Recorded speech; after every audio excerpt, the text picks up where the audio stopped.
Senator Ted Cruz, he's begging Tucker Carlson to forgive him, please, because he had a short moment of telling the truth as he was speaking at a Senate Rules Committee hearing just on Wednesday, the day before the anniversary of January 6th riots. But I'm gonna let you guys see exactly how he got himself in this trouble, because he didn't call them riots, he didn't call them insurrectionists, he had another word for them. So this is the clip from that hearing that got him into the first trouble that leads him to the point he's at just as today. So let's listen to this. We are approaching a solemn anniversary this week, and it is an anniversary of a violent terrorist attack on the Capitol, where we saw the men and women of law enforcement demonstrate incredible courage, incredible bravery, risk their lives to defend the men and women who serve in this Capitol. If you couldn't really tell where the egregious term was, it was terrorists.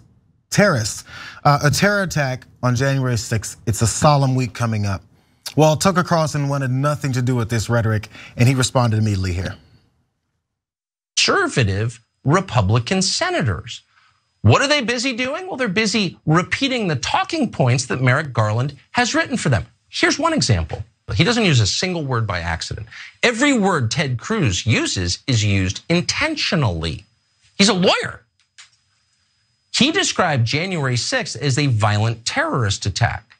Of all the things that January 6th was, it was definitely not a violent terrorist attack. It wasn't an insurrection. Was it a riot? Sure. It was not a violent terrorist attack. Sorry. So why are you telling us that it was, Ted Cruz? Speaking directly to Ted, why are you telling us that that's what it was? So Tucker Carlson's begun the onslaught, but don't let him be the only one, because once Tucker Carlson, the seemingly new de facto leader of the Republican Party, once Donald Trump finishes screwing things up, Steve Bannon said, hey, don't forget about me. I like to get in on everything that's said. So on his show, he said, my problem with the gutless Republican is with the gutless Republican Party. They will not take a stand. This is why we've won more elections than we've lost, and we've lost the country in the process. Sorry, Steve, that's actually not the reason why, but I hear you're jumping on Ted Cruz and his mention of terrorism and terrorists on that. So at this point, Ted Cruz is panicking. He doesn't know what to do. As we've seen before, when he gets himself in some trouble, he's like, maybe I can go to the money people and that'll help me out a little bit. But before that, he's got to make sure he goes to the source, to the kingmaker. He goes on Tucker Carlson's show last night and grovels. Please, let's watch this one. So I guess there are a lot of dumb people in the Congress. You're not one of them. I think you're smarter than I am. And you never use words carelessly. And yet you called this a terror attack when by no definition was it a terror attack. That's a lie. You told that lie on purpose, and I'm wondering why you did. Well, Tucker, thank you for having me on. When you aired your episode last night, I sent you a text shortly thereafter and said, listen, I'd like to go on because the way I phrased things yesterday, it was sloppy and it was frankly dumb. And I don't buy that. Whoa. I don't buy that. Look, I've known you a long time, since before you went to the Senate. You were a Supreme Court contender. You take words as seriously as any man who's ever served in the Senate. And every word you repeated that phrase. I do not believe that you used that accidentally. I just don't. Straight up, I just don't. Shut up, Ted, shut up. Okay, look, I can't love that anymore than I already do. I think it's gonna have one big downside later, okay, which I'll explain in a minute. But first, Cruz coming in, he already had his beta face on. Like when he's about to grovel, he does this. So he had that beta face ready to go, and then Tucker goes, bam! Backhanded slap right across the face. And he's like, you're gonna see him grovel in a second. It's great. But I'm gonna give ironic credit here. That's how you're supposed to treat a politician. You're not supposed to kiss their ass if you're a reporter. You're supposed to challenge them. And so that was so jarring because the exception proves the rule. You know, you watch my interviews with many politicians, including on ones I agree with. Ro Khanna, it was a good recent example. You watch the Tulsi Gabbard interviews. You watch a lot of these interviews, and you're supposed to aggressively ask them to explain what they're doing. And so that's what Tucker did there, and I think that's totally fair. What was surprising is Cruz's reaction, which you'll see more of in a second. But I'll also say this. Look, I don't love the word terrorist because it's so misused and overused. So I'd rather not have anybody be called terrorist. It's so silly overall, right? Everyone who doesn't like someone calls them a terrorist, right? Or Hitler. But they were definitely not terrorists, Tucker said. Well, they did break into a government building for political purpose, attacked police, people died, and they chanted about murdering people. Let's put it this way. If there was a group of several thousand Muslim men who had broken into the Capitol, chanting, by the way, this same exact thing, hang Mike Pence, and had killed some people along the way, do we think Tucker would have paused before calling them terrorists? Same exact actions. You know he wouldn't have. You know it. Before we jump, Lucid, I'm gonna let you jump in and get more thoughts on this. I wanna get to that last half of him groveling and trying to get Tucker back on his side. Because there was one section where he did kind of mention that Tucker, which I cut out from this, but he was mentioning how, hey, you can't talk about international terrorism here, which indicates he does think the only way you can call anyone a terrorist or indicate terrorism has happened is that they have to be foreign terrorists. Hence why he thinks it's only Islamic terrorism, which he thinks is just that's the base definition, you know. So yeah. So one more clip here as Ted Cruz continues to grovel and try to get back in good graces. I wasn't saying that the thousands of peaceful protesters supporting Donald Trump are somehow terrorists. I wasn't saying the millions of patriots across the country supporting President Trump are terrorists, and that's what a lot of people have misunderstood that comment. Wait a second, but hold on. What you just said doesn't make sense. So if somebody assaults a cop, he should be charged and go to jail. I couldn't agree more. We have said that for years. But that person's still not a terrorist. How many people have been charged with terrorism? So why'd you do it? So Tucker, let me answer you directly. The reason I use that word for a decade, I have referred to people who violently assault police officers as terrorists. That being said, Tucker, I agree with you. It was a mistake to say that yesterday, and the reason is what you just said, which is we've now had a year of Democrats in the media twisting words and trying to say that all of us are terrorists, trying to say you're a terrorist, I'm a terrorist. Wait. Can I ask, hold on, you work in the, I guess I just don't believe you. And I mean that with respect. Look, I'm the one leading the fight in the Senate against this garbage. Are you, Ted? Oh, he's definitely leading the fight, but he's leading the fight for getting on his knee to bow. That was an open-handed slap, boy. Okay, and what did Ted do? Like, oh, yeah, you're right, Tucker. I'm a dummy, Tucker. Bye-bye. I mean, Ted Cruz's political career completely over. Go ahead, Lucid. This is Ted Cruz classically trying to have it both ways, right? Like he's been integral to the idea of the Republican Party for a long time, right? Ted Cruz was like classically the domestic policy advisor for George W. Bush all the way back in '99. Like he's been around for a while. He was, as Tucker mentioned, like a Supreme Court contender at one point. And he wants to stay beholden to that old establishment part of the Republican Party where they constantly like appeal to the police no matter what. He constantly like appeals to at least this idea that if you challenge authority in a certain way, that's still bad. But that doesn't like vibe with the new, more populist leanings that Tucker Carlson and Steve Bannon and others are going towards, right?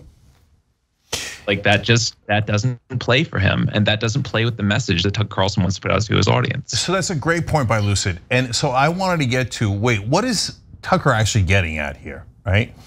And I actually, again, this is, I know it's a shocking turn of events, but I say this because we actually do an honest show. I think Tucker's onto something, which is that I'm now seeing, and you heard us talking about it for the last couple of weeks on air, a number of Republicans now going, nah, let's get away from this stuff, right? Let's get away from January 6th and pretending Trump won the election. And you saw Brian Kilmeade do it this morning on Fox News. And so we've been showing it to you as they're doing it. My theory on this is not a complicated one. It's the same theory every time because it's obvious, follow the money. I think Republican donors have said, enough of this crap. This is destabilizing, we don't like it. Stability helps the markets and we're worried about this. So hey, all of you dogs, turn around now and start saying that Trump's not that big a deal, he should stop whining, etc. So I think Lucid's right that Ted Cruz is trying to play both sides. And they're such funny fake populists because Tucker Carlson on his online show wears his flannel shirt to tell you, I'm a common man. Dude, you used to wear a bow tie, keep it real, right? And Ted Cruz, before clean shaven, oh yes, donors, I would like your money and I'm from Harvard, right?